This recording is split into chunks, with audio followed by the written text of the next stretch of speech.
आदरणीय दर्शकवृन्द नमस्कार। टफ टकमा स्वागत छ। दर्शकवृन्द अलिक पछाडि फर्केर हेर्ने हो भने नेकपा माओवादी भनिरहँदा तपाईँ के सम्झनुहुन्छ? निम्नवर्गीय जनताका दुःख पीडा, सामाजिक विभेद, विदेशी हस्तक्षेप विरुद्धका नारा अनि विकास र समृद्धिको आशा देखाएर गणतन्त्रका लागि सशस्त्र युद्ध गरी उदाएको क्रान्तिकारी पार्टी। जनयुद्धका नाममा 10 वर्षसम्म सशस्त्र सङ्घर्षमा होमिएको माओवादी बृहत शान्ति सम्झौता मार्फत खुल्ला राजनीतिमा आउँदा 2064 सालको संविधान सभा निर्वाचनबाट सबैभन्दा ठुलो शक्ति बन्यो।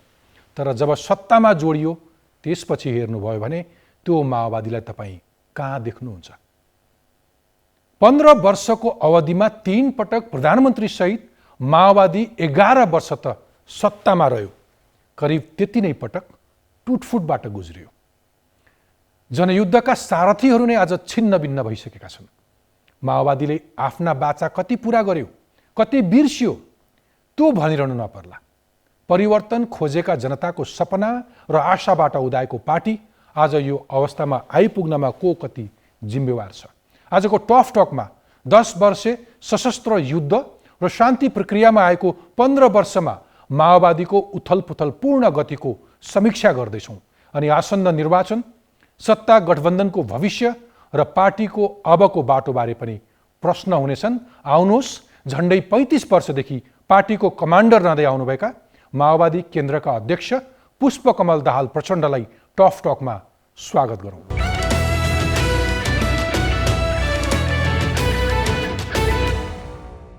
हजुर, टफ टकमा स्वागत छ। Thank you very much. धन्यवाद तपाईँलाई धेरै धेरै।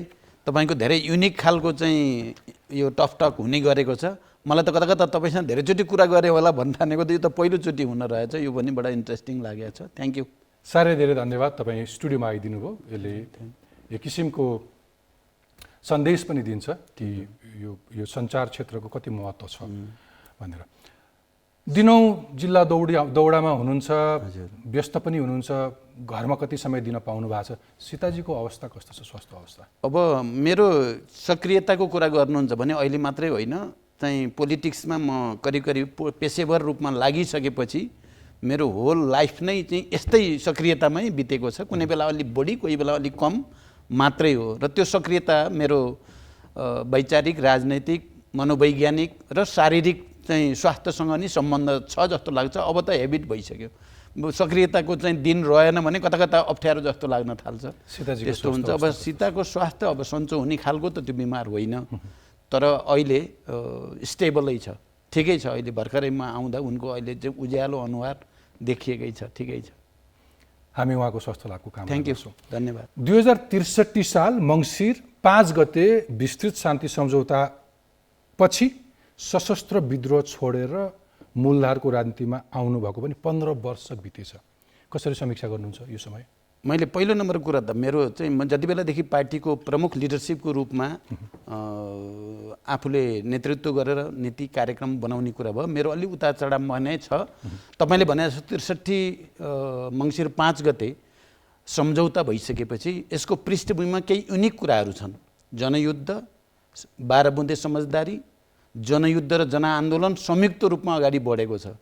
यो दुनियाँमा कमै देख्न पाइन्छ। यो धेरै नै युनिक मौलिक प्रकृतिको छ।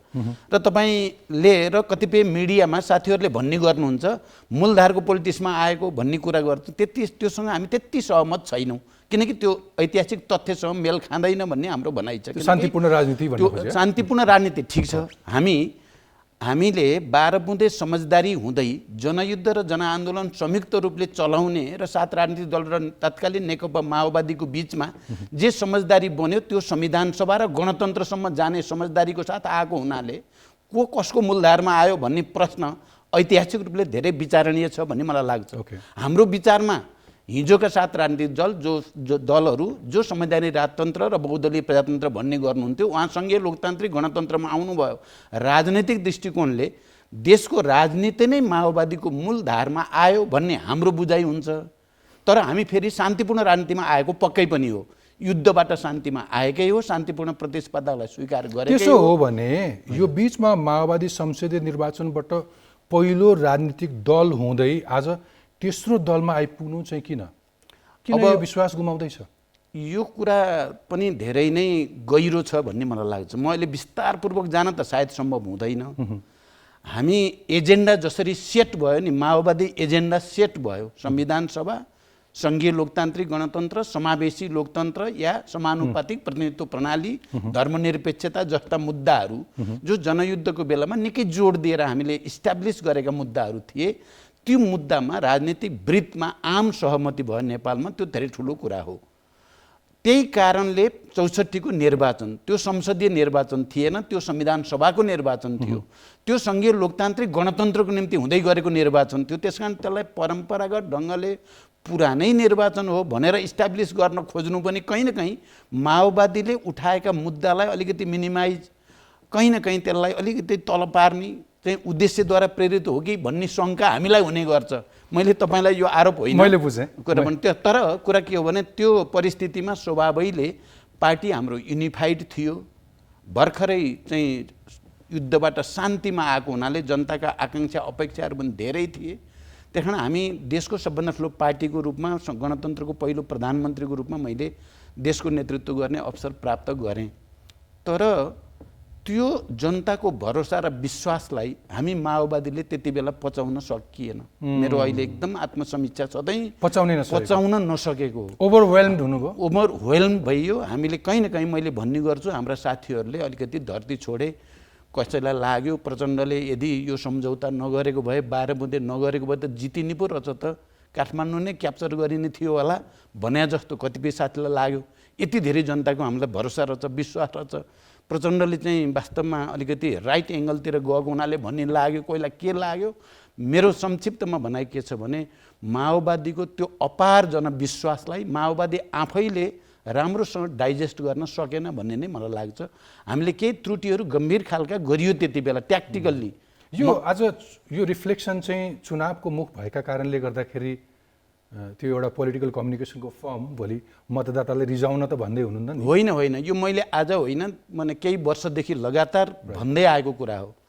गिरिजा बाबु अहिले दिवंगत भइसक्नु भएको छ र मैले बाह्रमुदे समझदारीको तयारी गर्दा पनि, शान्ति सम्झौतामा हस्ताक्षर गर्दा पनि एउटा यस्तो इक्वेसन बनेको थियो। त्यो इक्वेसनलाई मैले संविधान नबन्दासम्म र निर्वाचन नहुँदासम्म त्यसलाई कन्टिन्यू गर्नु पर्थ्यो। मैले यो कुरा आज भनिराखेको छैन, मैले धेरै पटक भनेको छु। आज एकचोटि फेरि तपाईँ मार्फत आम नेपाली जनतालाई भन्न चाहन्छु, हामीले गिरिजाबाबुलाई राष्ट्रपति बनाउनु पर्थ्यो, म प्रधानमन्त्री हुन्थेँ, 2 वर्षमा संविधान बन्थ्यो, शान्ति सम्झौता टुङ्गिन्थ्यो, धेरै ठुलो कुरा हुने थियो। त्यहाँ कहीँ न कहीँ हामीले जितेपछि सबै हामीले किन नलिने भने जस्तो अलिकति मनोगत अलि बढी चाहिँ तपाईँको चाहिँ आवेगात्मक हुन पुग्यो। यसलाई एक्सप्लेन गरिदिनुहोस्। तपाईँ हजुर प्रधानमन्त्री बन्दाखेरि 2/3 बहुमत सहितको प्रधानमन्त्री हो। 9 महिना पनि चलाउन पाउनु भएन। यदि त्यो पूर्णकाल तपाईँले चलाउन पाउनु भएको भए आज देशको स्थिति के हुन्थ्यो? धेरै फरक हुन्थ्यो। अब त त्यो लेसन लिने बाहेक त केही पनि गर्न, फर्केर त्यहाँ जान त सकिँदैन। लेसन शिक्षा मात्रै लिने कुरा हो। तर मेरो विचारमा अहिले देशको स्थिति आज जे छ त्योभन्दा धेरै बेटर हुन्थ्यो, धेरै राम्रो हुन्थ्यो। संविधान समयमा बन्थ्यो, शान्ति प्रक्रिया समयमा टुङ्गिन्थ्यो, आर्थिक विकास र समृद्धिले नयाँ गति लिन्थ्यो, राजनीतिक अस्थिरताको जो भुमरीमा फेरि एकचोटि परियो त्यो भुमरीबाट मुक्त हुन्थ्यो देश भन्ने नै मलाई लाग्छ। त्यहाँ कहीँ न कहीँ हामीले एउटा हिस्टोरिकल अपर्च्युनिटी चाहिँ हामीले मिस गरेको नै मैले फिल गर्छु। अध्यक्षज्यू धेरै धेरै धन्यवाद। पछाडिको ब्याकग्राउन्डमा केही अक्षरहरू छन्। तपाईँको अर्नेस्ट, यहाँ एउटा लाइन छ, your earnest answers matters to the generation, great leaders should be accountability of speaking the truth. म तपाईँलाई एउटा अर्को अवसर दिन्छु। तपाईँ अहिले यो टफ टकका लागि यो स्टुडियोमा आउँदै गर्दाखेरि बालुवाटारको गठबन्धनको बैठक सकेर आउनुभयो। अब हामी रेकर्ड गर्दैछौँ। तपाईँलाई म अलिकति फ्ल्यासब्याक अगाडि लान चाहन्छु। 2063 सालमा बालुवाटारमा पहिलोपटक सार्वजनिक हुँदाखेरिको प्रचण्ड र आज गठबन्धनको बैठक सकेर बैठकका लागि बालुवाटार पुगेको पुष्पकमल दाहाल प्रचण्डका बीचमा कति समानता छ? मलाई लाग्छ एजेन्डाको दृष्टिकोणले, उद्देश्यका दृष्टिकोणले, राष्ट्रप्रति, जनताप्रति, विकास समृद्धिप्रति त्यो दृष्टिकोणले एउटै छ। त्यति बेलाको प्रचण्ड पनि त्यही नै हो, अहिलेको प्रचण्ड पनि त्यही नै हो। पक्का अनेस्टली एकदम हर्टली तपाईँ मान्नुहोस्, एउटै हो। हामी हिजो जनयुद्धमा पनि धेरै खालका अप्ठ्यारा जटिलता चुनौती अपडाउन धेरै भए, त्यसलाई फेस गरेरै आएको हो। शान्ति प्रक्रियामा आएपछि पनि त्यस्तै अपडाउनहरू जटिलता र चुनौती फेस गरिराखेकै छु मैले, र म लगातार उद्देश्यमूलक ढङ्गले देशलाई सङ्कटबाट कसरी बचाउने, स्थिरता र स्थायित्व कसरी दिने, र जनताले यो परिवर्तनबाट जुन जीवनमा उज्यालो खोजेको छ त्यसको वातावरण कसरी बनाउने भन्ने उद्देश्यप्रति मेरो कन्सिस्टेन्टली त्यही नै छ। म रात दिन त्यसैको निम्ति लागिरहेको छु, लागिराख्छु पनि भन्ने नै मेरो विश्वास छ, मेरो कमिटमेन्ट त्यही नै हो। किन जोडेँ भने 63 सालमा तपाईँ पहिलोपटक बालुवाटारमा सार्वजनिक हुँदाखेरि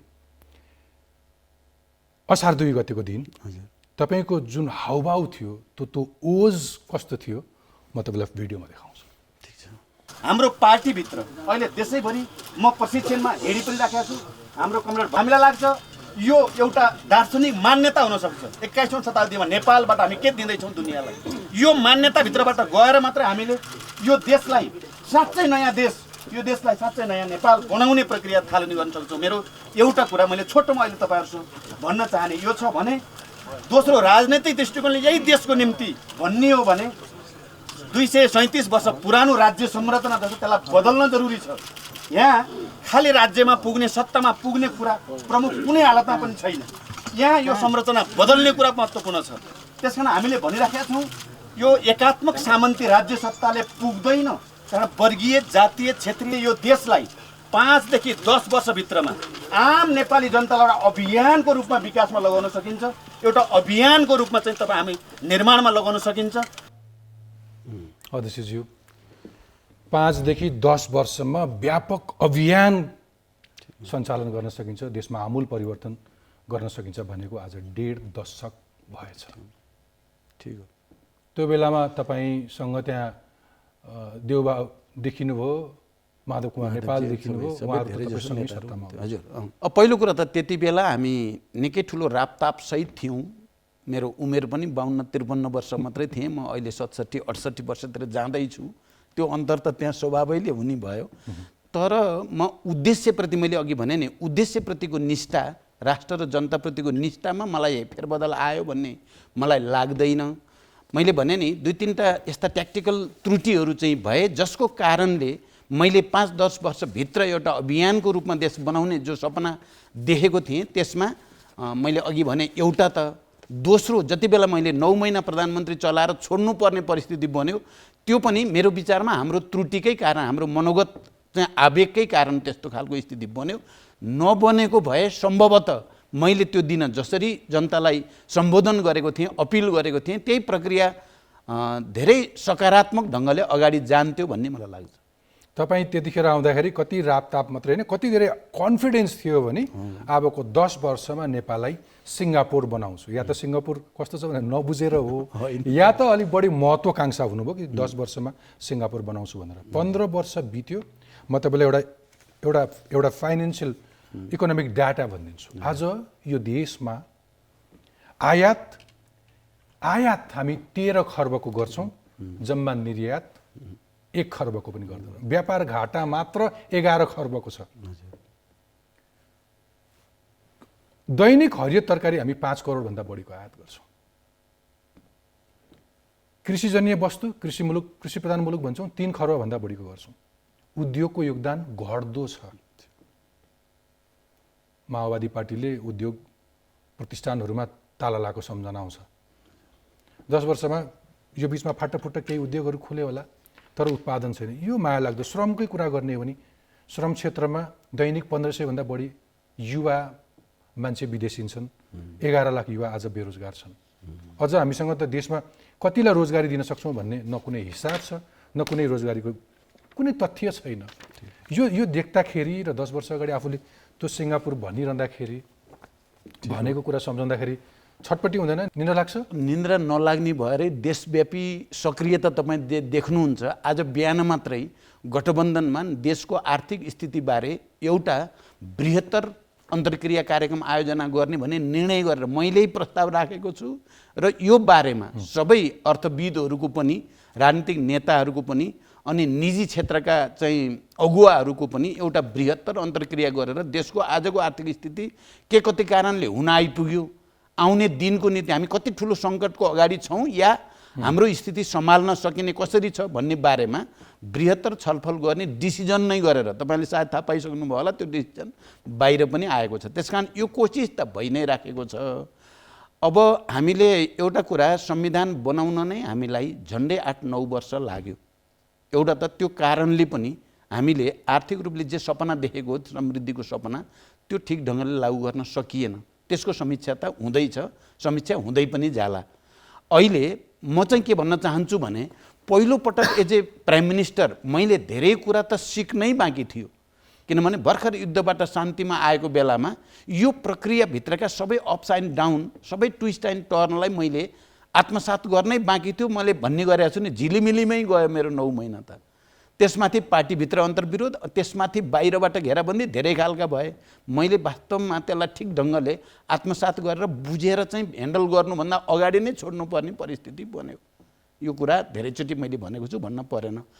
तर म के भन्न सक्छु भने दोस्रो पटक मैले जति बेला प्रधानमन्त्रीको रूपमा फेरि एकचोटि जिम्मेवारी सम्हाल्ने मौका पाएँ, तपाईँले हेर्नुभयो भने त्यो 9 महिना 10 महिनाभित्र एकातिर त देशलाई निर्वाचनतिर लैजाने, तराई मधेसलाई समेत समेटेर उनीहरूलाई पनि विश्वासमा लिएर लैजाने कुरा च्यालेन्जिङ जब थियो त्यति बेला। त्यो च्यालेन्जलाई मैले सफलतापूर्वक पुरा गरेँ। आर्थिक विकासको हेर्नुहुन्छ भने 25 वर्षपछि 7.5% आर्थिक विकास दर त्यति बेलै भएको छ मेरो। तपाईँले त्यति बेला, अहिले त तपाईँ पार्टीका पोलिटिकल कार्यक्रममा देख्नुहुन्छ, त्यति बेला म दिनदिनै कहिले पूर्व, कहिले पश्चिम, कहिले तराई मधेस, कहिले पहाड हिमाल विकास योजनाहरूको चाहिँ अनुगमन गर्ने, त्यहाँ किन काम भइरहेको छैन भन्नेतिर नै थियो। तपाईँ त्यसलाई पनि हेर्नुभयो भने र संविधान कार्यान्वयन गर्ने एउटा चुनौती जो हिस्टोरिकल चुनौती थियो त्यसलाई पनि हेर्नुभयो भने मेरो दोस्रो कार्यकाल सुशासनको दृष्टिकोणले म गर्वको साथ के भन्छु भने त्यो कार्यकाल नै त्यस्तो कार्यकाल हो कसैले एउटा पनि भ्रष्टाचार भयो यहाँ भनेर औँलो उठाउने ठाउँै भएन। तपाईँ पत्रकारहरूले पनि त्यो कार्यकालमा तर आजको अवस्था कस्तो छ यहाँ व्यथिति भयो भन्ने भएन। त्यहाँ आज मेरो भनाइ के छ भने जसले परिवर्तन ल्याएको हो त्यही परिवर्तन ल्याउने शक्ति र नेतृत्व सरकार र नेतृत्वमा नहुँदा चाहिँ ठुलो कन्ट्राडिक्सन हुँदो रहेछ भन्ने देखिएको छ। मैले अहिले जनतालाई भन्ने गरेको कुरा के छ भने जसको नीति त्यसैको नेतृत्व भएन भने त्यो ठिक ढङ्गले कार्यान्वयन हुँदैन।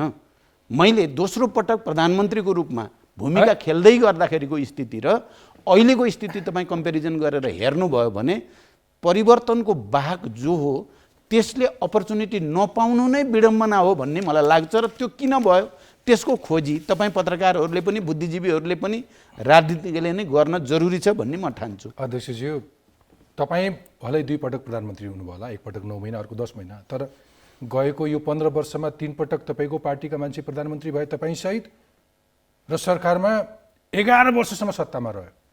त्यो त जोक होइन नि, होइन? लिडरसिप भन्नु र सरकारमा एउटा पार्टनरको रूपमा सहभागी एउटै कुरा होइन।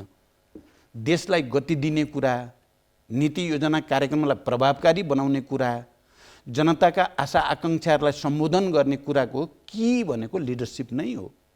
त्यहाँ तपाईँले 11 वर्ष तपाईँले के भन्न सक्नुहुन्छ भने 9 तिहाई 27 मुस्किलले 30 महिना भन्न सक्नुहुन्छ। तपाईँ 11 वर्षको हिसाब गरिराख्नु भएको छ, 11 वर्ष रियलमा होइन। र हरेक पटक मैले जस्तो यो त बडा विचित्रको कुरा हो, तपाईँहरूले पनि त्यसलाई हिसाब गरिराख्नु भएकै होला, मैले केपी ओलीलाई 2 चोटि प्रधानमन्त्री प्रस्तावित गरेँ, शेरबहादुरजीलाई पनि 2 चोटि प्रधानमन्त्री प्रस्तावित गर्ने मैले नै गरेँ मेरो पार्टीकै तर्फबाट। यो किन भयो त? आफैले लिडरसिप नलिएर चाहिँ प्रस्तावित अरूलाई गर्दै जानुपर्ने परिस्थिति कसरी बन्यो? मलाई लाग्छ यो राजनीतिका सबै विद्यार्थीहरूले राम्रोसँग हेरे बुझेकै कुरा हो। मैले त्यसो नगरेको भए संविधान नबन्ने मेरो चाहिँ ठम्याइ छ। मैले त्यसो नगरेको, त्याग नगरेको भए संविधान कार्यान्वयन नहुने, निर्वाचन नहुने र देश झन् ठुलो दुर्घटनामा जाने त्यो बुझाइ छ। मैले शेरबहादुरजीलाई हेर्नुहोस्, पहिलोचोटि 74 मा निर्वाचन भयो, हामीले पार्टी एकता त गरिसकेका थिएनौँ, नेकपा त बनिसकेका थिएन। त्यो बेलामा शेरबहादुरजी लगायत नेपाली काङ्ग्रेसका नेताहरू, मधेसवादी दलहरूका नेताहरूले मलाई तपाईँ 5 वर्ष प्रधानमन्त्री बन्नुहोस्, हामी फ्लोरबाट सपोर्ट गर्छौँ पनि नभने होइन। तर हामीले जनताको अगाडि जे कमिटमेन्ट गरिसकेका थियौँ त्यो कमिटमेन्टबाट पछि हट्नु भने जनतालाई धोका हुन्छ भन्ने ठानेर मलाई प्रधानमन्त्री होइन जनताको अगाडि गरेको प्रतिबद्धता त्यसलाई कार्यान्वयन गर्ने कुरा र कम्युनिस्ट आन्दोलनको एकता र स्थायित्व बढी प्यारो छ। अहिले म सक्दिनँ भनेर भनेको छु, एक दिन होइन, 2 दिन होइन, पटक पटक। तर अहिले फेरि केही वर्ष 3 वर्षपछि मैले नै शेरबहादुरजीलाई गएर शेरबहादुरजी तपाईँ प्रधानमन्त्री भइदिनुहोस्, सङ्ख्या पुर्याउने काम हामी गर्छौँ, जसरी नै पुर्याइन्छ तपाईँ प्रधानमन्त्री बन्दिन पर्यो भन्ने ठाउँमा पुग्यो। यो त पोलिटिक्समा असम्भव भन्ने केही हुँदैन, परिस्थिति अनुसार जिगज्यागहरू धेरै हुन्छन्। हामी कम्युनिस्टहरूले एउटा कुरा के भने concrete analysis of the concrete condition भन्छौँ है। ठोस परिस्थितिको ठोस विश्लेषण अनुसार देशको हितमा, जनताको हितमा, लोकतन्त्रको हितमा परिवर्तनका मुद्दाहरूको रक्षाको निम्ति दायाँ जान परे पनि म तयारै भएको छु, बायाँ जान पनि। अहिले शेरबहादुर देउवासँग अथवा यो गठबन्धन हुँदाहुँदै पनि फेरि अर्को दायाँ जाने कि बायाँ जाने भनेर अर्को पनि यसो बाटो खोज्ने छैन अहिले छैन है, त्यतापट्टि नसोच्नु है। छैन त्यस्तो छैन। त्यो मानिसहरूले त्यसो भन्छन्। त्यसो भन्दा चाहिँ एउटा कुरा मैले धेरैचोटि भनेको छु र तपाईँ मार्फत पनि म भन्न चाहन्छु, डाइनामिजम भनेको के हो कुरा भन्नुभयो त, र अस्थिरता भनेको के हो, यो कुराको चाहिँ राम्रो व्याख्या हुन तपाईँ यो भन्दै हुनुहुन्छ कि धेरैले कमरेड प्रचण्डलाई जसरी अलिक अस्थिर छन् भनेर जुन आक्षेप लगाउँछन् त्यो होइन कि म अलिकति डाइनामिक छु भन्दै होइन। त्यो हिसाब सबैले गरे हुन्छ। ओके, म युद्धबाट शान्तिमा आउनु ठिक हो कि बेठिक हो भन्ने कुरा, संविधान बनाउन मैले मेहनत गरेँ इत्यादि इत्यादि, यतातिर जानु परेन। त्यसमा डाउट नहोला। सकारात्मक अलिकति म्याग्निफाइङ रूपमा हेऱ्यो भने जनयुद्ध पछि त्यसले एक किसिमको आएको आजसम्मको सचेतना अथवा आम मानिसमा राजनीतिक प्रति आएको चेतना जुन देखिन्छ, जुन अधिकारको कुरा गर्छ, नकारात्मकता मात्रै नखोजौँ, त्यसका पोजिटिभ साइडहरू आजको उपलब्धिसम्म। Thank you. भलै त्यसको अरू डिटेल्समा गयौँ, अरू ह्युमन राइट्सको कुराहरू, युद्धले छोडेका घाउहरू अथवा अरू बाँकी न्यायका कुराहरू, मेलमिलापका कुराहरू कहाँ छन्, हामी त्यसमा पछि फर्केर आउँछौँ। तपाईँलाई म तपाईँको एउटा ऐतिहासिक ट्याग जोडिएको छ, नेपालको गणतन्त्र, नेपालको पहिलो प्रधानमन्त्री। यो देशको 237 वर्ष पुरानो राजतन्त्र फालेपछि, गणतन्त्र घोषणा गरेपछि पहिलो प्रधानमन्त्री तपाईँ पहिलो पटक प्रधानमन्त्री हुँदाखेरि तपाईँले सिंहदरबारमा प्रधानमन्त्रीको कुर्सीमा बसेर भन्नुभएको कुरा देखाउँछु, अनि बाँकी फेरि अर्को प्रश्न। नयाँ नेपाल नै हेर्न सकिन्छ, तर अब नयाँ सरकारको प्रायोरिटीहरूको बारेमा म अहिले कमेन्ट गर्दै छैन। त्यस कारण पत्रकार मित्रहरू, सम्भवतः भोलि कुनै दिन म चाहिँ विस्तृत रूपमा नयाँ सरकारको प्राथमिकताहरूको बारेमा बताउने छु। अहिले मलाई धेरै प्रश्न प्लिज नसोधिदिनुहोस्। शब्दमा व्यक्त गर्न मलाई धेरै अप्ठ्यारो छ। अहिले 10 वर्षको गृहयुद्ध, 3 वर्षको करिब शान्ति प्रक्रिया र अहिले यो परिस्थिति आफैमा बडो रोमाञ्चकारी, आफैमा बडो ऐतिहासिक छ। यसलाई शब्दमा व्यवस्थित गरेर राख्न मेरो दिमागले अझै भ्याएको छैन। सम्भवतः भोलि पछिसम्म यो सबै परिघटनाको एउटा संश्लेषण गर्नु सकिन्छ। अहिले मैले शब्दमा यो स्थितिलाई व्यक्त गर्न सकिरहेको छु। यो भिडियो देखाउनुको कारण छ कि कमरेड प्रचण्डले यो कुरा नबिर्सिउन्, अध्यक्षज्यूले यो कुरा बिर्सिनु हुँदैन भन्ने एउटा तथ्य हो। हामी पत्रकारको त पेसै हो, सम्झाइरहनु पर्यो। यो संवाद, आजको यो संवादलाई अर्को कुनै केही महिनापछि, वर्षपछि फेरि यो संवाद हेरेर हामी अर्को संवाद गरौँला। Thank you. यो सम्झाउँदै गर्दा त्यतिखेर तपाईँले के भन्नुभएको छ भने अहिले अलिक बढी रोमाञ्चक नै लागिरहेको छ, आज मलाई धेरै प्रश्न नगर्नु होला, पछि त्यसको जवाब दिउँला भनेर भन्नुभएको थियो।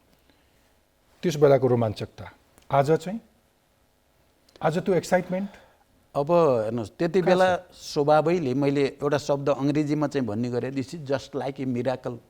यो मिराकल जस्तै लाग्छ, किनभने अस्ति भर्खरै युद्धमा त्यत्रो चाहिँ भिडन्तको बिचबाट शान्ति सम्झौतामा, शान्ति सम्झौताबाट निर्वाचनमा, निर्वाचनबाट सबभन्दा ठुलो पार्टी बनेपछि गणतन्त्र नेपालको पहिलो प्रधानमन्त्री। It is just like a miracle भनेको थिएँ मैले। एब्सोल्युटली, म त्यसको रोमाञ्चकारी जस्तो पनि लाग्थ्यो मलाई। त्यसको विटनेसै हुँ, यो सपना हो कि विपना हो जस्तो पनि लाग्थ्यो मलाई। यो साँच्चै हो कि यो मैले सपना पो देख्दैछु कि भने जस्तो पनि कहिलेकाहीँ हुन्थ्यो। अब त्यसलाई तपाईँले मेरो चाहिँ अन्तरात्माको आवाजको रूपमा बुझ्दा नै बढी सही हुन्छ। मैले त्यहाँ कुनै मेरो कृत्रिमता छैन, जे मैले फिल गरेँ नि, अनुभूति गरेँ, त्यही कुरा मैले त्यहाँ व्यक्त गरेको हो। अहिले त्यो रोमाञ्चकता पक्कै पनि छैन। धेरै अपडाउनहरू भए, धेरै चाहिँ तिता मिठा अनुभवहरू पनि भए। एब्सोल्युटली। मेरो प्रश्न पनि आजको स्टेट अफ माइन्ड चाहिँ पुष्पकमल दाहाल प्रचण्डको के हो? तपाईँले कल्पना गरेको अथवा तपाईँले सम्हालेर ल्याएको पार्टी आज पार्टी रहेन। तपाईँका बलिया काँधहरू, बलिया आड भरोसा गर्ने राम्रा बुझेका नेताहरू चारतिर पुगे। हजुर, के गुलियोतिर भुले, मौरी रसमा भुल्यो, अथवा के भयो? अथवा तपाईँले तिनलाई समेट्न सक्नु भएन, अथवा तिनले आफ्नो नेतृत्व विकास देखेनन्। कमरेड प्रचण्ड अलिक बढी साँगुरो मात्रै भइरहे, 30 वर्षभन्दा बढी पार्टीको नेतृत्वमा बस्दाखेरि पनि पुगेन। आज पनि आफ्ना मान्छेहरू भेला गर्ने, टिका लाउने, आफूले निर्णय सुनाउने। अझै रिफ्लेक्ट गरौँ अध्यक्षज्यू, कहाँ के बिग्रिरहेछ तपाईँहरू बिचमा? अब यो कुरा जसरी चर्चा परिचर्चा हुने गरेको छ, त्यसको ऐतिहासिक विवेचना, त्यसको पछाडिका कारणहरूको बारेमा गम्भीर अध्ययन अनुसन्धान जरुरी छ भन्ने मलाई लाग्छ। तपाईँले अस्तिको महाधिवेशन गर्नै भएन। किन गरिएन? महाधिवेशन हामीले जस्तो राम्रो कसैले नै गरेन, त्यो कुरा म पछि भनौँला। बरु तपाईँले अहिले सोधेको प्रश्नमा म थोरै फोकस गर्न चाहन्छु। मैले 30 वर्षदेखि म नै नेतृत्वमा हुनुपर्छ भनेर भनिरहेको स्थिति होइन, मेरो व्यक्तिगत चाहना होइन। जति बेला म होल टाइमरको रूपमा पार्टीमा क्रान्तिमा आएँ, म नेतृत्वमा पुगौँला भन्ने पनि थिएन। पुग्नको लागि मेरो कुनै एक्सर्साइज पनि थिएन। म एक्टिभ थिएँ, म मेहनत गर्थेँ, अध्ययन गर्थेँ, लेख्थेँ, पढ्थेँ, दौडिन्थेँ। र त्यो परिस्थितिले 46 सालको आन्दोलनभन्दा अगाडि नै मलाई 35 वर्षकै उमेरमा पार्टीको महासचिवमा लिनुपर्ने अवस्था आइलाग्यो। तपाईँ यो कुरा ख्याल गर्नु। त्यसपछि जब जनयुद्धमा गइयो, लिडरसिप जनयुद्धको बेलामा, युद्धको बेलामा केन्द्रीयता हाबी हुन्छ नै, नत्र युद्ध चल्दैन। त्यो हिस्टोरिकल नेसेसिटीसँग रिलेटेड छ। अनि त्यसले एउटा कल्चर बनेको छ पार्टीमा। त्यो कल्चरलाई ट्रान्सफर्म गर्न कुराको लागि आइडियोलोजिकल, पोलिटिकल, प्र्याक्टिकल तपाईँको धेरै त्यसले चाहिँ प्रक्रिया लिन्छ नै। त्यही लिँदैछ, हामी त्यही प्रक्रिया, ट्रान्सफर्मेसनको एउटा प्रक्रियामा छौँ। एउटा कुरा त। अर्को, हाम्रो समग्र देशलाई, जनतालाई, विकासलाई, समृद्धिलाई हेर्ने, समाजवादलाई हेर्ने कुरामा हाम्रो अरूको भन्दा भिन्न छ। त्यो कारणले पनि भिन्न देखिएको हो।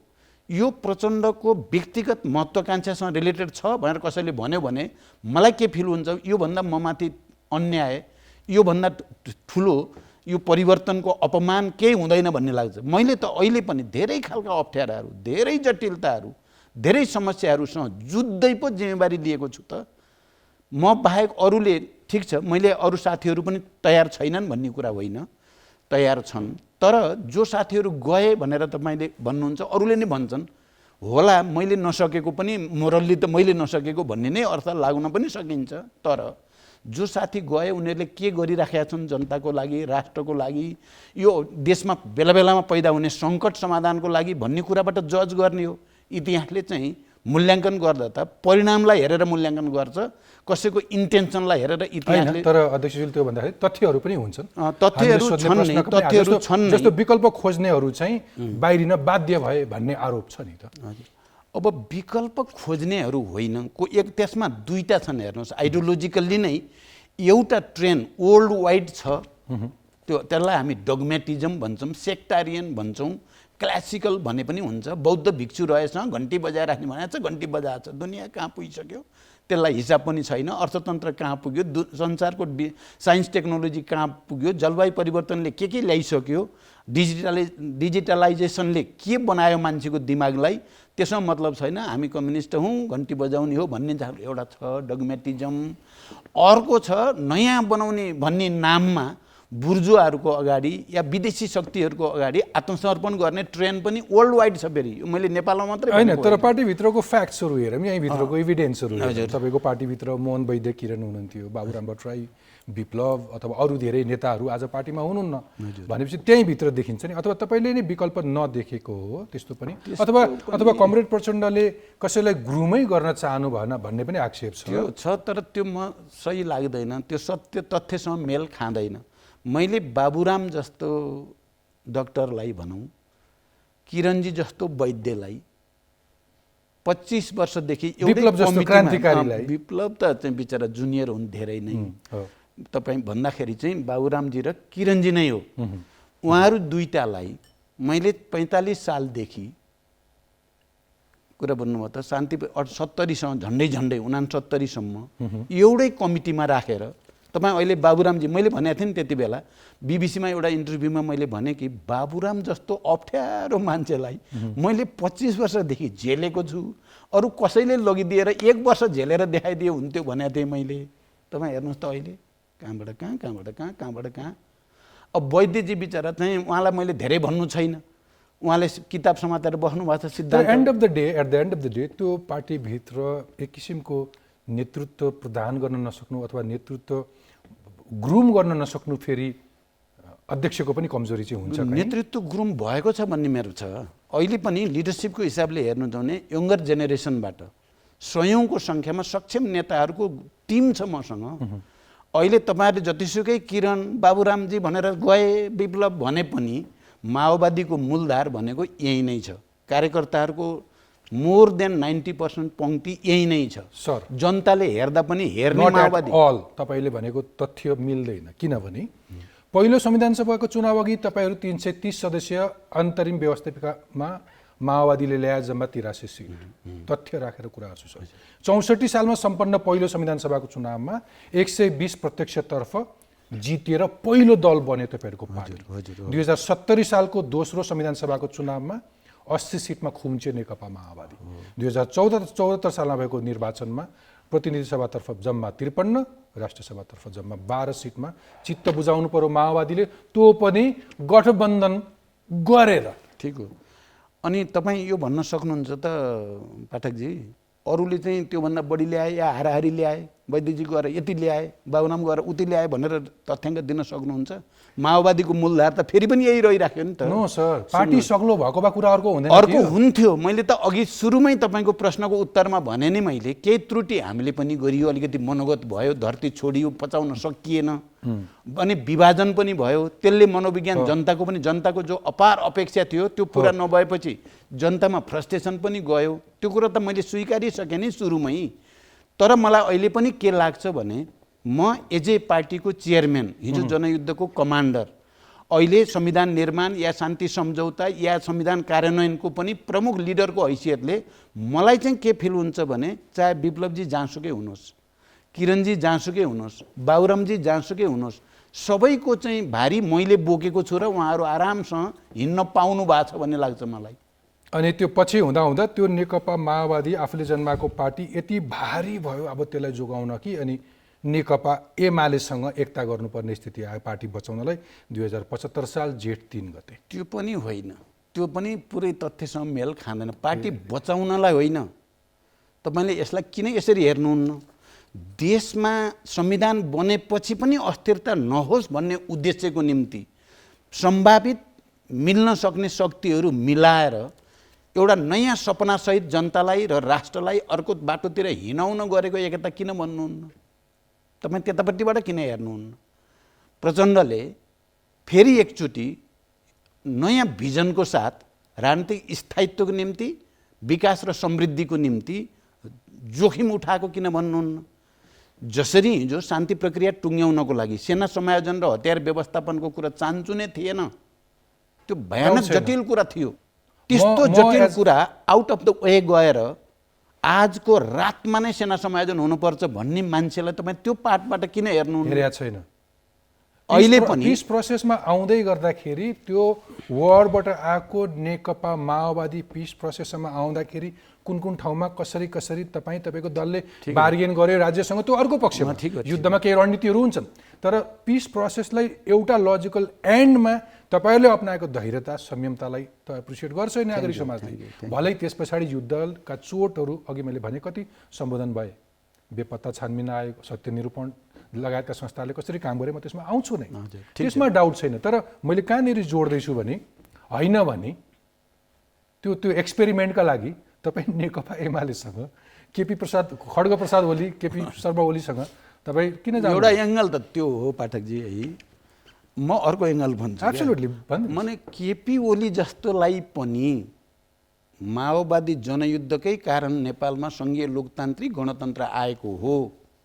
देशमा उत्पीडित जाति, वर्ग, क्षेत्र, लिङ्ग, समुदायमा ठुलो जागरण ल्याउन माओवादी जनयुद्धले नै मुख्य भूमिका खेलेको हो भन्नेमा हस्ताक्षर गराउन सक्यो भनेर किन नभन्ने? बराबरी हैसियतमा बराबरी सरकार पनि चलाउने, अध्यक्ष पनि चलाउने गरिकन एकता भएको, सहमति त्यसैमा हस्ताक्षर भएको हो। त्यहाँ कसले धोका दियो भन्ने कुरालाई किन नहेर्ने एउटा है। तपाईँ त्यताबाट हेर्नुभयो भने माओवादी लिडर हो त्यो एकताको, केपी ओली होइन। माओवादी केन्द्र र प्रचण्ड त्यो प्रक्रियाको लिडर हो। यो लिडर हो भन्ने कुरा दस्तावेज र विधान पढ्ने यदि कसैले गहिरो गरी पढ्यो भने को लिडर हो भन्ने त्यहाँ देखिन्छ। दस्तावेजबाट पनि बराबरी हैसियतको अध्यक्ष र बराबरी प्रधानमन्त्री हुने निर्णय जहाँ लिखित रूपमा गरिएको छ माइनेटिङ, त्यसबाट पनि ठ्याक्कै सम्झौता कस्तो थियो तपाईँहरूको, कस्तो खालको अन्डरस्ट्यान्डिङ थियो? अब पहिलो कुरा त मैले दस्तावेजको भनि नै हालेँ। माओवादी जनयुद्धलाई उच्च मूल्याङ्कन गरेर त्यसलाई स्थापित गर्ने शर्तमा एकता गरिएको हो। अनि आफू कसरी लिडरसिपमा आउने बारेमा महाधिवेशन नहुँदासम्म दुईटा अध्यक्ष प्रणालीमा जाने भन्ने त्यो त पब्लिकली नै भएकै कुरा भयो, नो डाउट। अनि दुईटा अध्यक्षको हैसियत बराबरीको हुने र बैठक आलो पालो हुने, बैठकको अध्यक्षता आलो पालो गरी गर्ने। मैले अध्यक्षता गर्दा 1 नम्बरमा मेरो नाम हुने, उहाँले अध्यक्षता गर्दा 1 नम्बरमा उहाँको नाम भन्ने हो सहमति। अनि बराबरी अवधिलाई लिएर प्रधानमन्त्री पनि हुने र त्यसपछि महाधिवेशन गरिसकेपछि नयाँ ढङ्गले जाने भन्ने सहमति हो। यो सहमतिमा कसले गडबड गर्यो भन्दा चाहिँ सिधै छ केपीजीले त्यो गर्ने बेला प्रधानमन्त्री हुनको लागि गर्नुभएछ उहाँले। मैले प्रधानमन्त्री छोडेर गरेँ हो, किनभने प्रधानमन्त्री मैले अहिले भने नि पाउँथेँ मैले, मलाई मेरो लागि प्रधानमन्त्री मुख्य थिएन। राजनीतिक स्थायित्व र कम्युनिस्ट आन्दोलनको एकता मुख्य थियो, उहाँको लागि प्रधानमन्त्री मुख्य रहेछ भन्ने त पछि देखियो। जब उहाँले सहमति कुनै पनि कार्यान्वयन नगर्नेतिर जानुभयो, अझ त्यसमाथि सङ्घीय लोकतान्त्रिक गणतन्त्रमाथि नै घात गर्ने व्यवहार उहाँले सुरु गर्नुभयो। जब त्यसो सुरु गर्नुभयो तपाईँहरूले देख्नुभएकै छ नि, तपाईँले संहितामाथि नै सङ्घीय लोकतान्त्रिक गणतन्त्रमाथि नै यो संहिता मलाई मन परेकै छैन, बाध्यताले गरेको हो भन्न जब थाल्नुभयो त्यसैमा बहस सुरु भयो। त्यो भन्ने आधार चाहिँ के थियो उहाँलाई? तपाईँलाई यो सङ्घीय लोकतान्त्रिक गणतन्त्रका विरुद्धमा छन् खड्गप्रसाद ओली, केपी शर्मा ओली भन्ने कुरा कहाँ कसरी बढी अनुभूत भयो? अब उहाँले पहिलो कुरा त हामीले जे लिखित सम्झौता गरिएको थियो धोका त मलाई पहिला पनि भएकै थियो। पहिलोचोटि उहाँलाई मैले प्रधानमन्त्री प्रस्तावित गरेँ, बजेटको लगत्तैपछि उहाँले मलाई प्रधानमन्त्री भनेर सहमति भएको थियो, उहाँले धोका दिनुभएको थियो। तर त्यो बेला लिखित गरिएको थिएन। वामदेवजी, माधवजी, झलनाथजी लगायतका नेताहरूले त्यति बेला लिखित गर्नुपर्छ भन्नुभएको थियो। यत्रो कुरा सबै नेताहरू बसेर गरिसकेपछि किन लिखित गर्नु पर्यो भन्ने मनै हो। त्यति धेरै विश्वास गरिसकेपछि आफ्नो पार्टीको अध्यक्षले प्रधानमन्त्री चलाउन दिए हुँदैन थियो 5 वर्ष? सबैलाई छोड्ने दिएकै त हो, मैले त दिएकै त हो, किन होइन? मलाई त्यसो भए मलाई पार्टी चलाउने, कमसेकम कार्यकारी रूपमा पार्टी चलाउने वातावरण बनाउनुहोस्, प्रधानमन्त्री 5 वर्ष खानुहोस्, मलाई त्यो पनि चाहिएन भनेकै हो। उहाँलाई दुईटै हातमा लड्डु चाहियो, दुईटै चाहियो उहाँलाई, त्यो भनियो। यहाँ कान्तिपुर पत्रिकै हो क्या मुख्यतः। 2 दिन अगाडि मलाई कार्यकारी अध्यक्ष दिने भनेर सहमति भयो, 2 दिनपछि होइन कार्यकारी मै हो, 1 नम्बर अध्यक्ष मै हो, प्रधानमन्त्री नै मै हो भनेर उहाँले अन्तर्वार्ता दिएपछि तुरुन्त नै त्यो चाहिँ मसी सुक्न नपाउँदै त्यसलाई चाहिँ च्यात्तियो। एउटा कुरा। अर्को कुरा, एउटा कम्युनिस्ट लिडरले जसरी उहाँले आफ्ना गतिविधि अगाडि बढाउँदै जानुभयो र चाहिँ सुशासनबारे, जनतालाई सेवा गर्ने बारे, समाजवादका भ्रूण तयार गर्ने बारे हामीले घोषणापत्रमा जे लेखेका थियौँ तपाईँ हेर्नुभयो भने 3टा बजेट आउँदासम्म घोषणापत्र हेरेर बजेट ल्याइएन। बिल्कुल घोषणापत्र एकातिर छ जनताको सेवा गर्ने, सबै गरिब दुखी सबैलाई आदि इत्यादि। अब त्यसमाथि चाहिँ हामीले जस्तो सेकुलरिजमतिर हामी छौँ नि त, हामी सेकुलर चाहिँ स्टेट भनेर भनेका छौँ। उहाँ चाहिँ अब राम लक्ष्मण सीता बोकेर, राम लक्ष्मणप्रति मेरो कुनै नेगेटिभ होइन, फेरि मैले यसो भन्दै गर्दा राम लक्ष्मण, अब मैले भने म बदमास खालको गलत प्रवृत्तिको मान्छेसँग गलत विचारसँग जुझ्न त सक्छु, तर म रामसँग त जुझ्न जान्न नि। म सीतासँग किन जुझ्ने, लक्ष्मणसँग किन जुझ्ने? तर उहाँ राम सीता लक्ष्मण ल र प्रचण्डसँग जुझ्न आउनुभयो क्या। यो तरिका पनि कम्युनिस्ट तरिका भएन भन्ने हो कुरा पनि। अनि त्यसपछि तपाईँले एउटा कुरा, अब यो लामो व्याख्या गर्दा लामो नै हुन्छ, एउटा मात्रै कुरामा म सबैको ध्यान आकर्षण हुन जरुरी ठान्छु कि पार्टीभित्र अन्तरसङ्घर्ष भयो, उहाँ अल्पमतमा पर्नुभयो, पार्टी फुटिसकेका थिएन, 2टा भइसकेका थिएन, उहाँ बिल्कुल माइनोरिटीमा जानुभयो। 70% हामीसित थियो, 30% मुस्किलले उहाँले जुटाउन सक्नुहुन्थ्यो केही माओवादीलाई लिएर पनि।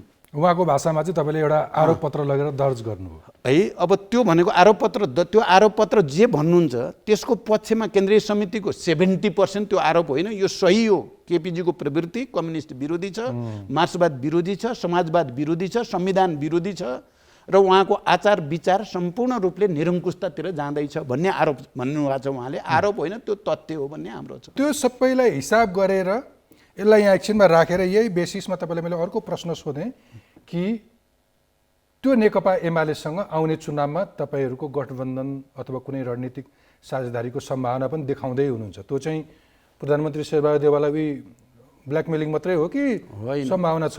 त्यस्तो मैले त्यस्तो देखाएको छैन, हाम्रो पार्टीले नि त्यो भनेको छैन। मैले एकचोटि बुटोलमा मैले बोलेको छु। यदि नेपाली काङ्ग्रेसका केही नेताहरूले अलिक जातिभित्ति बोल्न थाल्नुभयो क्या, चमेरो भनेको छ, घाँटीको चाहिँ कानमा चमेरो भनेको छ, कति के अपमान पनि हद गरेर भने नि केहीले। शेरबहादुरजीको होइन है, मैले फेरि केही साथीहरूले गठबन्धन चाहिँदैन भनेर चाहिँ हिँड्न थाल्नुभयो। अब कङ्ग्रेसले लखेट्यो नै भने त विकल्पहरू अरू सोध्नुपर्ने स्थिति आउन सक्छ, तर अहिले हामी गठबन्धनभन्दा बाहिर छैनौँ। यो भाषा हो मैले भनेको, त्योभन्दा बढी अहिले त हाम्रो राम्रो छ, गठबन्धनमा त्यस्तो स्थिति पनि छैन। अब जहाँसँग एमालेसँग तत्कालै चाहिँ केही गठबन्धन हुने या पार्टीको चाहिँ सहकार्य हुने अहिले स्थिति म देख्दिनँ। कुनै पनि तहमा म अहिले कुनै पनि तहमा म देख्दिनँ। त्यसो गर्नु चाहिँ गल्ती हुन्छ भन्ने मलाई लाग्छ। अब त्यो मैले त्यसकारण चाहिँ एमालेको साथीहरूसँग कुरा चाहिँ नहुने त होइन, कुरा त हुन्छ। मैले के भनेको छु भने केही साथीहरूले भन्नुभयो कि होइन अब त रिस त मरिसक्यो होला नि, अस्ति त मिठो त पहिला नै हुन्थ्यो अहिले नि भयो भन्नुभएको थियो भन्नुहुन्छ कहिलेकाहीँ। मैले के भनेको छु भने यसको फैसला जनतालाई नै गर्न दिनुपर्छ। केपीजीलाई लागेको छ हामीहरूले गर्दा उहाँलाई काम गर्न नि पाउनु भएन, उहाँले चाहिँ निकै गर्छु भनेर हामीलाई लागेको छ। उहाँको अहङ्कार, उहाँको निरङ्कुशता, उहाँको कम्युनिस्ट र मार्क्सवाद विरोधी चरित्रले भनेर त्यो टेस्ट हुन दिउँ भनेको छु मैले। आउने चुनावमा टेस्ट हुन दिउँ। जनताले उहाँलाई अहङ्कारी, मनोगतवादी र चाहिँ एकदम चाहिँ प्रतिगामी भनेर साबित गरिदियो भने उहाँले रियलाइज गरेर आउनुपर्ने हुन्छ। होइन उहाँ नै रच नेपालको भन्ने भनेर जनताले भनिदियो भने हामी सोचौँला। जे भने पनि फेरि उठबस त कम भएन, तपाईँहरूको उठबस भयो सँगै एउटा पार्टीमा होइन, राम्रोसँग चिन्ने मौका पनि भयो नि। पब्लिकमा भने जस्तै स्वभाव आनी बानीका हुन् केपी ओली कि केही राम्रा गुण पनि छन्? अब एउटा कुरा हामीले हेर्दा त मुख्यतः विचार, राजनीतिक व्यवहार होइन र परिणामलाई हेर्ने हो। अब केही पनि नभइकन त उहाँ पनि केपी ओली भएको त होइन। फेरि म त्यो चाहिँ त भन्दिनँ। हेर्नु तर तपाईँ यसरी भन्नुहुन्छ कि भन्न पाउँदा उहाँले तपाईँले त्यो भन्ने कुरा त एउटा आलोचना त हुन्छ नै, आलोचना नभइकन त अलग भइएन नि त हामी। तर फेरि उहाँ पनि सक्रिय हुनुहुन्छ, खट्नुहुन्छ। कुरा भन्नुभयो त धेरै खालका अप्ठ्याराका बिचबाट पनि उहाँ चाहिँ आफ्नो उद्देश्यको निम्ति मरिमेट्नुहुन्छ। त्यो गुण चाहिँ मैले उहाँको राम्रो मानेको गुण त्यो हो। अहिले तपाईँहरूको सम्बन्ध कस्तो छ? अहिले हामी औपचारिकतामा त केही भयो भने उहाँको जन्मदिन भयो, मैले उहाँलाई बधाई भन्छु। मेरो जन्मदिन भयो, उहाँले मलाई बधाई भन्नुहुन्छ। मेरो म्याडमको स्वास्थ्य बिग्रिन लाग्यो, हस्पिटल लग्यो, कस्तो छ भनेर उहाँले भन्नुहुन्छ। उहाँलाई केही पर्यो मैले भन्छु। योभन्दा बढी अहिले छैन। पछिल्लो पटक उहाँसँग भेट भएको भनेको चाहिँ यो आइसिसीमा हाम्रो चाहिँ भवनमा बानेश्वरमा भेट भएको कुराकानी। देशको परिस्थिति यो खास गरी एमसिसीको कारणले जो जटिलता पैदा भएको छ यसलाई फुकाउनलाई हामी कहीँ न कहीँ एउटा उपाय त निकाल्नु पर्यो भनेर मनै गयो। मोस्ट लाइकली अब फेरि तत्काल भेट्ने केही सम्भावना भेट हुँदैन? अहिले तत्काल मैले देखाएको छैन, अहिले तत्काल छैन त्यस्तो, एकदम क्लियर है। त्यो कुनै कन्फ्युजन नहोस्। अब मैले फेरि पनि त्यति नै मात्रै भन्छु। अब नेपाली कङ्ग्रेससँग नि अहिले हाम्रो सहमति गठबन्धन बनाएरै चुनावसम्म जाने भन्ने भएको हुनाले त्यहाँबाट दायाँ बायाँ गर्ने मेरो छैन। आज बिहान पनि गठबन्धनमा मैले प्रस्तुत गरेको कुरा के हो भने गठबन्धनलाई इन्ट्याक्ट राख्नको लागि सबैले अलिअलि सेक्रिफाइस गर्नुपर्छ, सबै लचिलो हुनुपर्छ। मेरो गोरुको 12% भनियो भने त यसलाई फेरि व्यावहारिक रूप दिन गाह्रो पर्छ। तर हामी अब्जेक्टिभ पनि हुन पर्यो, वस्तुवादी पनि हुन पर्यो, अलिकति लचिलो र त्याग गर्ने भावना पनि सबैले विकास गरियो भने यो राम्रो जान्छ। एमसिसीको कुरा तपाईँले उच्चारण गरिहाल्नुभयो, सोध्नु पर्यो कि बडो दोहोरो चरित्र देखाउनु भयो होइन पुष्पकमल दाहाल प्रचण्डले? बाहिर आफ्ना कार्यकर्तालाई ढुङ्गान लगाउने, भित्र चाहिँ संसदमा सहमति गर्ने भित्रभित्र रूपमा। त्यस्तो अब त्यो तपाईँले र एक थरी मानिसहरूले त्यसरी भन्न त सक्छन्। तर पुष्पकमल दाहाल प्रचण्डकै कुरा गर्नुहुन्छ भने त्यो चाहिँ होइन, दोहोरो होइन। मेरो भनाइ के छ भने विद्यार्थी युवाहरू यो विषयमा आन्दोलित नभएको भए, हामीले विपक्षमा मत हाल्छौँ भनेर चाहिँ प्रष्टसँग हामी नभनेको भए है, हामीले एग्री टु डिसएग्री भनेर शेरबहादुरजी र म गठबन्धन चाहिँ नतोडौँ तर तपाईँ पक्ष म विपक्ष चाहिँ भइयो भनेर पनि हामीले त्यो पनि नगरेको भए यो इन्टरप्रिटेटिभ डिक्लेरेसनमा यो आइपुग्दैन थियो। हाम्रो कुरा भन्नुभयो सोभरेन पार्लियामेन्टले एग्रिमेन्टको अङ्गको रूपमा 12 बुँदे घोषणा चाहिँ त्यसको अङ्ग बनाएर एकैचोटि पास गर्दैन्थ्यो। त्यसकारण माने सडकमा चाहिँ आवाज उठाउनेको पनि भूमिका छ यसको समाधान गर्नेमा, हामी विपक्षमा मत हाल्छौँ भन्नेको पनि भूमिका छ, एग्री टु डिसएग्री भन्नेको पनि भूमिका छ। हेर्नुहोस् है, म यही समस्या समाधानको लागि केपीजीसँग गएर केपीजी देश अप्ठ्यारोमा पर्यो, हाम्रा जे तिता मिठा भए पनि बसौँ हल खोजौँ भन्ने कुराको पनि भूमिका छ। र अल्टिमेटली 12 बुँदे घोषणा सहित जाने कुरा यी सबै आधारले बन्न गएको हो। ओके, तपाईँले त्यतिखेर अब मलाई भन्छन् अब युटर्न गर्यो, युटर्न होइन यो। ओके, धेरैले के भने तपाईँ आफैले भन्नुभयो कि हामी गम्भीर दुर्घटनाबाट बचियो भनेर भन्नुभयो। अब मान्छेको अर्थ लगाइ त गाह्रो भएन, एमसिसी पास भएन भने गठबन्धन टुट्छ, गठबन्धन टुट्यो भने माओवादीको पत्ता साफ हुन्छ, चुनावमा हार्छ, सभामुख गुमाइन्छ, सरकारबाट बाहिरिन्छ, अनि कतिसम्म भनियो भने अमेरिकाले तपाईँहरूलाई कुनै बेला हेगसम्म तान्छ पनि भनियो। त्यसकारण प्रचण्डले यो गम्भीर दुर्घटनाबाट बचियो भनेर भनियो। त्यसरी भन्ने त अब जसरी भने पनि हुन्छ। एउटा कुरा पक्का के थियो भने गठबन्धन टुट्ने पक्का नै थियो, सभामुख जाने पनि पक्का नै थियो, केन्द्रबाट सरकार र प्रदेशको सरकार जाने पनि पक्का थियो।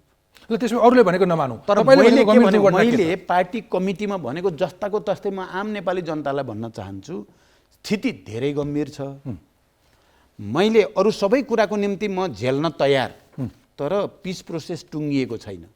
हामी यो प्रक्रियामा कम्प्रोमाइज मार्फत आएको हो, शान्ति सम्झौता मार्फत आएको हो। सबै चिज दुर्घटनामा जान म दिन सक्दिनँ।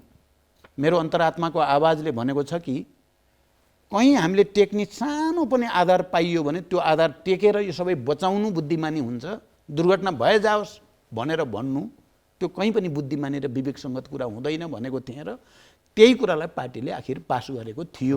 म यति भन्न चाहन्छु। हुन्छ, म स्थानीय निर्वाचनमा फर्केँ। ठिक छ, स्थानीय निर्वाचन भन्ने बित्तिकै अब चितवन जोडिहाल्छु। चितवनको राजनीतिलाई कस्तो बनाउँदै हुनुहुन्छ? के अर्को ठुलो रमिता हुँदैछ फेरि त्यहाँ? त्यस्तो केही हुँदैन जस्तो लाग्छ मलाई। पहिलो कुरा त माने अघिल्लो पटक चितवनमा हामीले अलिकति लेट डिसिजन गरिएको थियो। नेपाली कङ्ग्रेसले महानगरपालिकामा आफ्नो तर्फबाट क्यान्डिडेट खडा गरेर टिकट दिइसकेपछि फेरि फिर्ता लिनुपर्ने स्थितिले निकै जटिल भएको थियो। तर अहिले त्यस्तो हुन्छ जस्तो लाग्दैन। हामी समयमा नै त्यस्तो चाहिँ अप्ठ्यारो नपर्ने गरी टुङ्ग्याउँछौँ। मेरो कुरा पहिलो यो छ। त्यहाँ त्यो अहिले त्यस्तो कुनै अप्ठ्यारो हुन्छ जस्तो मलाई लागेको। तपाईँहरूले कङ्ग्रेसलाई दिने कि कङ्ग्रेसले तपाईँहरूलाई छोड्दैन? हामीले कङ्ग्रेसलाई नै दिन्छौँ, कङ्ग्रेसले हामीलाई पनि दिन्छ, समाजवादीले हामीलाई पनि दिन्छ, हामीले समाजवादीलाई पनि दिन्छौँ नि। भरतपुर नगरपालिकामा अहिले त्यहाँका मान्छेले भनिसके कि हामीले त्यो महानगरपालिकामा दाल परिवारका सदस्यलाई बाहेक अरूलाई भोट हाल्न पाइँदैन कि क्या भन्न थालिसके। त्यस्तो होइन, सबै पाइन्छ नि। महानगरपालिकाको मान्नुहोस् मेयर एकतिर भयो भने उपमेयर अर्को हुनेवालै छ। उपमेयर मात्र होइन, वडा अध्यक्ष अहिले त एकदम कामकाजी त वडा अध्यक्ष हुन्छन्, त्यहाँ आफ्नो भोट हाल्न पाइ नै हाल्छ। त्यसकारण जे भनेको छ त्यो अलि अतिरञ्जित भनिएको छ। हाम्रो कुरा के छ भने मोटामोटी गठबन्धनमा भइरहेको कुरा सकेसम्म हिजो जो थिए त्यसलाई नबदलौँ, पात्र बदल्न चाह्यो भने सम्बन्धित पार्टीलाई बदल्न दिउँ। काङ्ग्रेस अलिकति सशङ्कित छ, तपाईँले छोरीका पक्ष विरुद्धमा निर्णय गर्न सक्नुहुन्न भन्ने खालको त्यस्तो केही? त्यस्तो त छैन। मैले गर्ने भन्दा पनि चाहिँ यो समग्र परिस्थितिको जायजा कसरी लिने भन्ने कुरा हो। भरतपुर महानगरपालिकामा रेणु दाहाल चाहिँ मेयर भएपछि के कस्तो परिवर्तन प्रगति या सबै कुरा के भयो भन्ने कुरा जनताले पनि पार्टीहरूले पनि हामीले पनि मूल्याङ्कन गर्ने कुरा हो। अनि हामीले भनेका छौँ कि यदि सकारात्मक कुरा भइरहेछ भने एक टर्म फेरि काम गर्दा राम्रै हुन्छ। त्यसले चाहिँ राम्रै चाहिँ जनताको निम्ति, विकासको निम्ति, समृद्धिको निम्ति राम्रै हुन्छ भने त्यो कुरा हुनै हुँदैन भन्ने पनि छैन। नभई हुँदैन भन्ने पनि छैन। आउने चुनावमा रेणुले नै टिकट पाउने भनेर सिधै भने हुन्न, रेणु दाहालले पाउँदै हुनुहुन्छ भनेर? मैले होइन पाउँदै त हाम्रो गठबन्धनमा फाइनल डिसिजन त भएको छैन। तपाईँ त्यसको पक्षमा हुनुहुन्छ? म यदि त्यसको पक्षमा छु, त्यसमा दुविधै छैन। कङ्ग्रेसले छोड्न मानेन भने?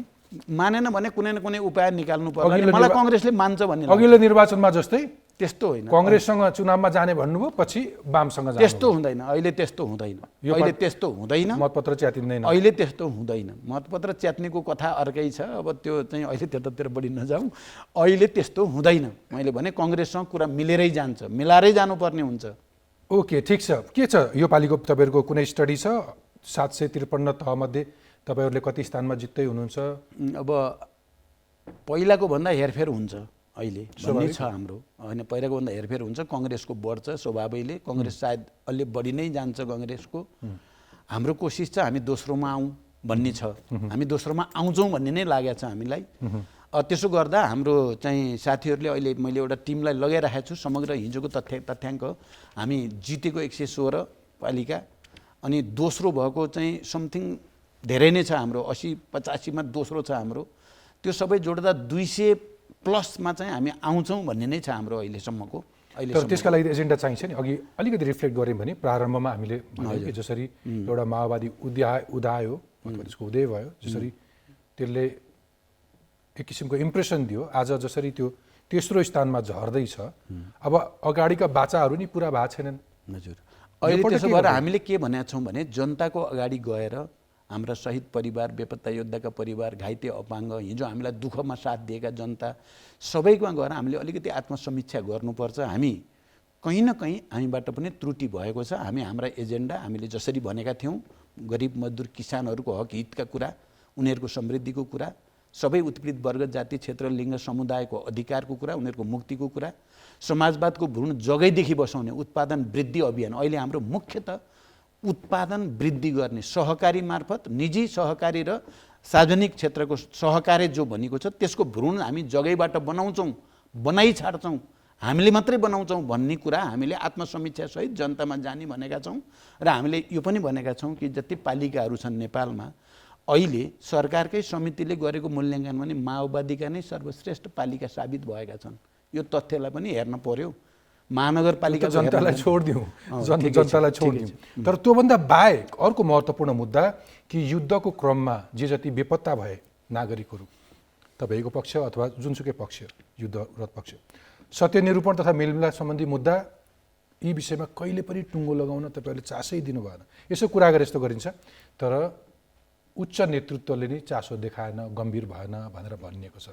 यी कुराहरूलाई यत्तिकै ओझेलमै राख्ने? ओझेलमा राख्ने होइन, यसलाई अब छिटै टुङ्ग्याउनेतिर छलफल चलिराखेको छ पार्टीहरूको बिचमा। जहिले छिटै भन्नुहुन्छ तपाईँहरू? होइन, अहिले चाहिँ अलिक गम्भीर ढङ्गले चलेको छ। म तपाईँलाई यति मात्रै भनौँ, पार्टीहरूको बिचमा त सहमति नै छ। अब अहिले टुङ्ग्याउने पर्छ छिटै भन्नेमा इन्टरनेसनल्ली पनि यति बेला अलिकति पोजिटिभ बनेको छ। राष्ट्रसङ्घको पनि, युरोपियन युनियनको पनि, युएसको पनि, हाम्रा छिमेकीहरूको पनि यो शान्ति प्रक्रियाका बाँकी काम टुङ्ग्याउनु नै अब उचित हुन्छ भन्ने एउटा परिस्थिति बन्दैछ। त्यसकारण मलाई विश्वास छ विगतमा हामीले भनेर पनि केही चाहिँ अन्तर्राष्ट्रिय रूपमा भएका कन्फ्युजनले पनि काम गरेको थियो।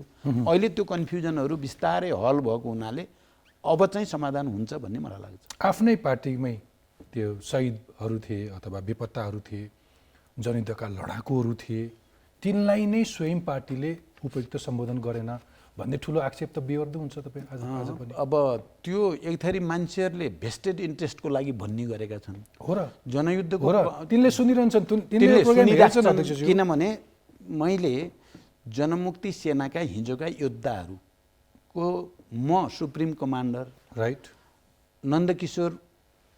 नन्दबहादुर पुन चाहिँ फिल्ड कमान्डर, उहाँ उपराष्ट्रपति हुनुहुन्छ, जनार्दन भन्नुहोस्, वर्षमान पुन, यी सब कमान्डर हुन्, ती सबै त्यहीँ छन्। अरू धेरै साथी अहिले गाउँपालिकाको अध्यक्ष छन्, कोही प्रदेशमा छन्, कोही कहाँ छन्। सबै त सकिन्थेन, हजारौँ एकैचोटि त सकिने कुरा होइन। त्यसमाथि पोलिटिकल्ली चाहिँ कहीँ न कहीँ माओवादीलाई अप्ठ्यारो पार्नुपर्छ भन्ने पनि प्रवृत्ति त छ नि त। त्यसकारण सबैलाई सकिएको छैन, तर अहिले हामी बल गरिरहेका छौँ। त्यस्तो छुटेको छ घाइते। त्यसको डाटा छ तपाईँहरूसँग? छ, डाटा किन नहुने, डाटा त छँदैछ। जसरी यी आयोगहरूसँग, सत्यनिरूपण तथा मेलमिलाप आयोगसँग 63,000 र बेपत्ता पारिया व्यक्तिको छानबिन आयोगमा झन् झन् 3200 उजुरी परेका छन्। उजुरी परेको छ। बेपत्ताको त करिब काम सिद्धिन लागेको देख्छु मैले उहाँहरूको रिपोर्ट अनुसार। सत्य निरूपणको हामीले पहिला पोलिटिकल लेभलबाट एउटा वे आउट क्लियर दिइसकेपछि त्यसलाई पनि हामीले सर्टकट गर्न सकिन्छ। तर तपाईँहरू आफै चाहनुहुन्न भन्ने छ। त्यो चाहिँ होइन है, हामीले नचाहनु पर्ने कुनै कारण छ र भने नचाहनु पर्ने, हामी त छटपट्टि छ नि छिटो टुङ्ग्यौँ भन्ने कुरामा त त्यो चाहिँ सत्य होइन। ओके, हुन्छ। अब अलिकति व्यक्तिगत प्रश्न पनि सोध्न मन लाग्यो, मौका पाएको छु आज। अध्यक्षज्यू तपाईँ मेरो अगाडि हुनुहुन्छ, सबैले तपाईँलाई एउटा सर्वहाराको नेता भन्छन्, तर दलित, उत्पीडित, पिछडिएका वर्ग, गरिब सबैको नेता भनेको मान्छे सधैँ एकदमै कोट टाइमा एकदमै ठाँटिएर हिँड्नुहुन्छ, अथवा तिनको त्यो लाउनु मात्रै त ठुलो कुरा होइन होला, तर उहाँको लगाइ खुवाई हेर्दाखेरि चाहिँ कम्युनिस्टको स्वभाव देखिँदैन र अरू बाँकीलाई बिर्सेको जस्तो महसुस हुन्छ भनेर आक्षेप लाग्छ। त्यस्तै हो भन्नेले त अब जे पनि भन्दा हुन्छ होइन? भन्नलाई त केही आधार अब हुन्छ? कुरा के हो भने सबैले जे पनि भन्छन् भन्ने जे पनि केही आधार भन्छन् दिइरहेको भन्ने अब हुनसक्छ आफूले। त्यो चाहिँ मान्छेहरूले आफ्नो आफ्नो दृष्टिकोण अनुसार भन्ने कुरा हो। मलाई एउटा के भने दलित अथवा जनजाति या मधेसी, मुस्लिम, थारू, महिला यो सबैको अहिले संविधानले जुन ढङ्गले सम्बोधन गरेको छ त्यो पूर्ण नभए पनि त्यहाँ धेरै हदसम्म जनयुद्धको बेलामा माओवादीले स्थापित गरेका मान्यताहरूलाई नै अगाडि बढाइएको छ। त्यसकारण म आजकल के ठान्छु भने चाहे नेपाली कङ्ग्रेसले महिलालाई अगाडि बढायो, जनजातिलाई अगाडि बढायो, या दलितलाई चाहिँ कोटा दियो, आरक्षण दियो, या विशेषाधिकार दियो भने मैले साथीहरूलाई भन्छु जसले गरे पनि त्यो माओवादीकै भनेर गर्व गर्नुहोस्। माओवादी आन्दोलन हुँदैन थियो भने अहिले दलितहरू यो लेभलमा। तपाईँ स्वयंलाई छिमेकी के विकले कम्युनिस्टमा लाग्नलाई प्रेरित गरे होइन? तपाईँको पृष्ठभूमि हेरिरहेको थिएँ। हो, एक्ज्याक्टली हो। मैले तिनको नाम बिर्सेँ, के होइन, धनबहादुर धनबहादुर विश्वकर्मा नै हुन्। मलाई चाहिँ पार्टी मेम्बर दिनको लागि रूपलाल विश्वकर्मा लैजाने, अनि त्यहाँबाट पछि तपाईँहरू पुष्पलाल कहाँ पुग्नु? त्यहाँबाट चाहिँ पुष्पलाल कहाँ, त्यसपछि चाहिँ फेरि लास्टमा मोहन विक्रमसँग पुग्यो आदि इत्यादि। त्यो दलितहरू मेरो घरको छिमेकी पनि धनबहादुर विश्वकर्मा नै हो। म बच्चैदेखि हुर्केकै चाहिँ दलितहरूकै सँग। तर आजको दिन तिनै दलितले चाहिँ न्याय पाएनन् भनिन्छ? होइन, दलितहरूले त्यसो त संवैधानिक रूपले धेरै हदसम्म न्याय पाएका छन्, मौलिक अधिकारमा पनि होइन, संवैधानिक दलित आयोगको दृष्टिकोणले पनि, प्रतिनिधित्व राज्यमा प्रणालीको दृष्टिकोणले पनि, त्यसमा मलाई गर्व नै छ। कारण दलितप्रति, महिलाप्रति या आदिवासी जनजाति, थारू, मुस्लिमप्रति अहिले पनि हाम्रो जिम्मेवारी गहिरो छ भन्नेमै छु। जहाँसम्म टाई लगाउने भन्नुभयो नि तपाईँले, अब त्यसो त मार्क्सले एङ्ग्रेसले पनि टाई लगाउँदै तपाईँले लगाइराख्नु भएकै छ। शान्ति प्रक्रियामा आइसकेपछि थुप्रै विदेशी नेताहरूसँग छलफल गर्नुपर्छ, विभिन्न कार्यक्रममा भाग लिनुपर्छ। म प्रधानमन्त्री हुँदा टाई लाउने कि नलाउने भन्ने एउटा ठुलो डिबेट हो। जस्तो तपाईँले अहिले देखाउनु भयो नि, हामी एउटा ड्रेस युनिफर्ममा आएको थियौँ। एब्सोल्युटली। अब प्रधानमन्त्री भइसकेपछि के गर्ने? दौरा सुरुवाल कोट लगाउने कि टाई लगाउने कि नलगाउने कि भन्ने छलफल। बेसिकली क्वेसन के हो भने तिनको अपग्रेडेसन कहिले हुन्छ, तिनले पनि कहिले एउटा लुगा लाउन पाउँछन् भन्ने हो। त्यही आक्षेपहरू बढी लाग्न थालेपछि तपाईँले म यो ठेकेदारको घर बस्दिनँ, आफ्नै जग्गामा गएर एउटा झुपडी बनाएर जान्छु भनेर भन्नुभयो। तिनलाई सम्बोधन गर्न भन्नुभयो कि साँच्चै भन्नुभयो? साँच्चै भनेको मैले एउटा झुपडी बनाउँदै पनि छु।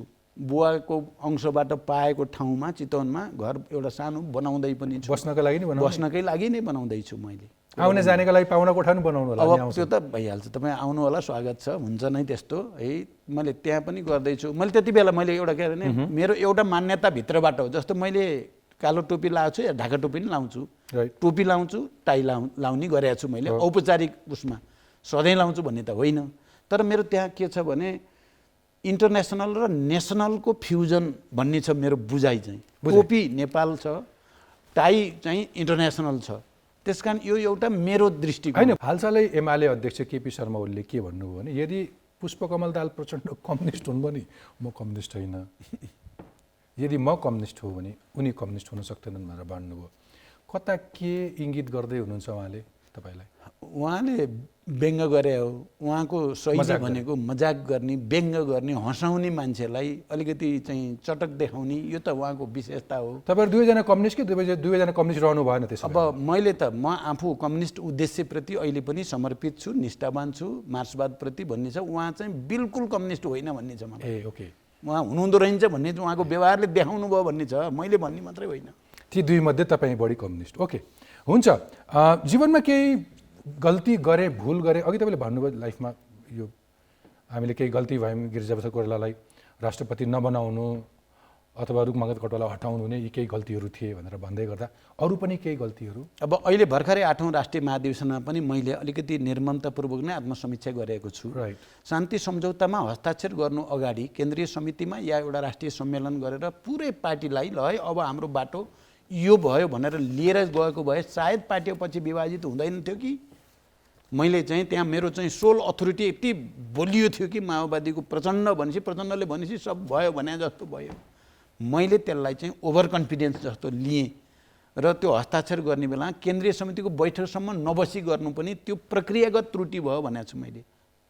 आफैमा त्यो शान्ति सम्झौता गर्नु सही हो, तर त्यो प्रक्रियाबाट गएको भए सायद पछि किरणजी विप्लवहरूले जसरी पार्टी विभाजन गर्नेतिर जाने बाटो रोकिन्थ्यो कि जस्तो लाग्छ मलाई चाहिँ। त्यहाँ पनि एउटा त्रुटि टेक्निकल्ली भयो नै भन्ने मैले देख्छु। अर्को, हामीले जनयुद्धको बेलामा प्रचण्ड पथ भनेर एउटा आइडियोलोजिकल सिन्थेसिस गरिएको थियो र त्यो धेरै ठुलो शक्ति थियो त्यो माओवादीको, यति ठुलो एसेट थियो नि प्रचण्ड पथ, त्यो प्रचण्डको व्यक्तिगत थिएन। छोडिदिनु भयो, त्यो गल्ती भयो भन्छ आफ्नै साथीहरू। अब मैले के गर्ने, त्यो मेरो सम्पत्ति जस्तो गरी छोडिदिएँ क्या मैले। अब सबैसँग एकता गर्नुपर्छ भनेर छोडेँ, त्यो पनि मेरो व्यक्तिगत सम्पत्ति थिएन। त्यो आन्दोलनको बिचबाट हजारौँ शहीदहरूको बलिदानबाट चाहिँ इस्टाब्लिस भएको कुरा थियो। त्यसलाई बदल्नु नै थियो, छोड्नु नै थियो भने पनि जसरी सम्मेलनबाट त्यो 57 सालमा पन्जाबमा भएको तपाईँको दोस्रो राष्ट्रिय सम्मेलनबाट प्रचण्ड पथ भनेर एउटा व्यापक अभियानै चलेको थियो। थुप्रै गीत बने, नाटक बने, के बने, कथा बने। तपाईँको जवान त्यतिखेरको त्यो कालो जुङ्गा भएको एउटा तस्बिर र प्रचण्ड पथ दुईटा इमेज त्यो थियो। बडो गहिरो मस्तिष्कमा। त्यसलाई पनि मैले अलिकति व्यक्तिगत जस्तो गरिकन मैले सजिलै बिना कुनै डेमोक्रेटिक डिस्कसन या डिसिजन गर्नु पनि त्रुटि भयो भनेर हामीले अहिले समीक्षा गरेका छौँ। अनि त्योभन्दा बाहेक तपाईँको आफ्नो एउटा अघि तपाईँले भन्नुभयो नि त्यो एउटा पावर, एउटा स्ट्रेन्थ पनि लुज गर्दै जानुभएको। कुनै समय युद्धविराम भनेपछि कुनै अरू कम्युनिकेसनको फर्म चाहिँदैन। तपाईँ कमरेड प्रचण्डले युद्धविराम भनेपछि देशमा युद्धविराम हुन्थ्यो, शान्ति सम्झौता गर्ने भनेपछि डन। आज एउटा महासचिव टुङ्गो लगाउन सक्नुहुन्न कमरेड प्रचण्ड? त्यस्तो पनि होइन। हिजो एउटा मैले भने नि वार सिचुएसन थियो र त्यसले सेन्ट्रलाइजेसनलाई चाहिँ हामीले धेरै ठुलो बहसबाट इस्टाब्लिस गरिएको थियो। अहिले हामी बहुदलीय प्रतिस्पर्धामा छौँ, शान्तिपूर्ण प्रक्रियामा छौँ। त्यसकारण शान्तिपूर्ण प्रतिस्पर्धा र बहुदलीय चाहिँ लोकतन्त्रका त्यसमा मतदान गर्नु पर्दैन।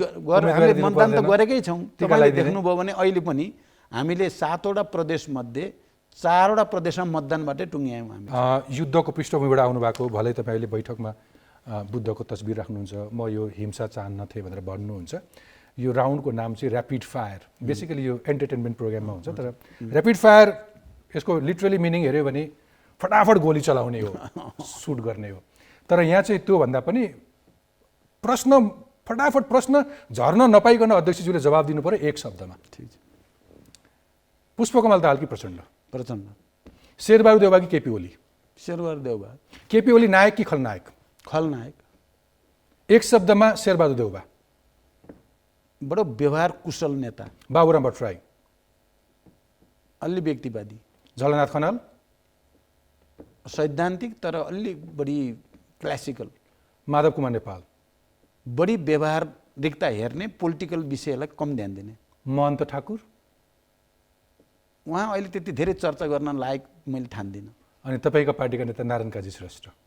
नारायण काजी श्रेष्ठ एउटा पृष्ठभूमिबाट आउनुभयो, उहाँ आफ्नो ढङ्गले अगाडि बढिराख्नु भएको छ, ठिकै छ, मैले कमेन्ट गर्नु छैन।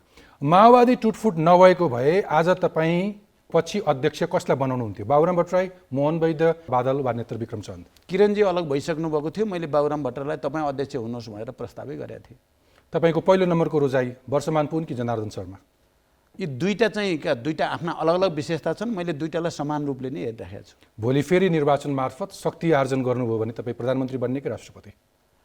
हाम्रो पार्टीको चाहिँ आम नीति त प्रत्यक्ष निर्वाचित कार्यकारी राष्ट्रपति भन्ने नै हो, तर अब संविधानमा त अहिले त्यो छैन, संविधान संशोधन नगरी हुँदैन, त्यसकारण प्रधानमन्त्री नै। संसदीय व्यवस्थामा विश्वास छ कि छैन? संसदीय व्यवस्थामा मलाई विश्वास छैन। प्रचण्डज्यू, यसको लागि धन्यवाद। एउटा भिडियो देखाउँछु, यसमा तपाईँको मतदाताहरूले केही जिज्ञासाहरू राख्नु भएको छ। अध्यक्षज्यू नमस्कार, म नवराज घटी मगर, पूर्व जनवादी कलाकार।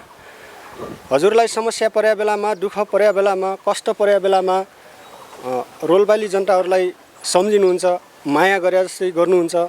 तर रोल्पाली जनताहरू जुन विगत 10 वर्ष जनआन्दोलन र जनयुद्धबाट जुन पीडित भएका छन्, अब हजारौँ शहीद परिवारहरू छन्, घाइते अपाङ्गहरू छन्, हजारौँ कार्यकर्ताहरू छन्। तिनीहरूलाई समस्या परेका बेलामा, तिनीहरूलाई जुन समस्याबाट आक्रान्त भए बेलामा हजुरले उहाँहरूको समस्याप्रति किन चासो छैन? अध्यक्षज्यू नमस्कार। म नवीन लोचन मगर रोल्पाबाट।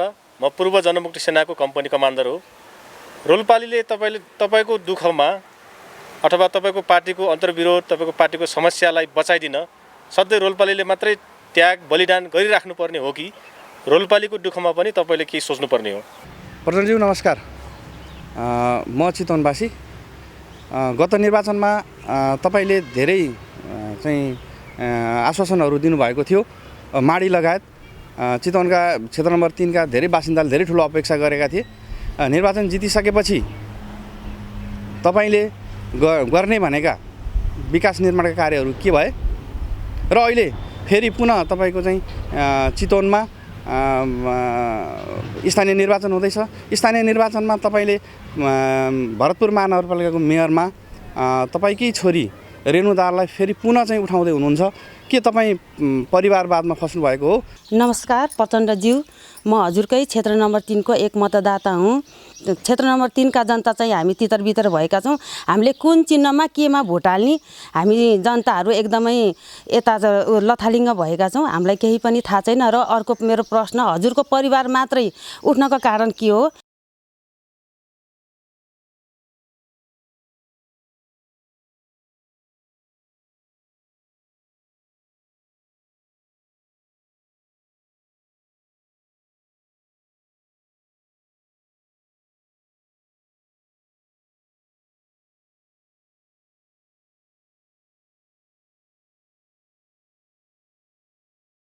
आजसम्म त्यो शहीद बेपट्टा परिवारको छोराछोरी केही हेर्नु भए छैन। आजसम्म हाम्रो कति मर्का छ, कति पीडा छ। कहिले कहिले रातिभरि निन्द्रा पनि आउन्न। मैले कहाँसम्म, कहिले गुलरिया जाम, कहिले नेपालगञ्ज जाम, कुट्टा जस्तो डगरट हेक हेक हेक हेक हर्जी थी कतना दुख लागत हमरन, कैसे लागत हमन के बाल बच्चा काम पाए जीते तो हमरन के भलम मन संतुष्टि रहत।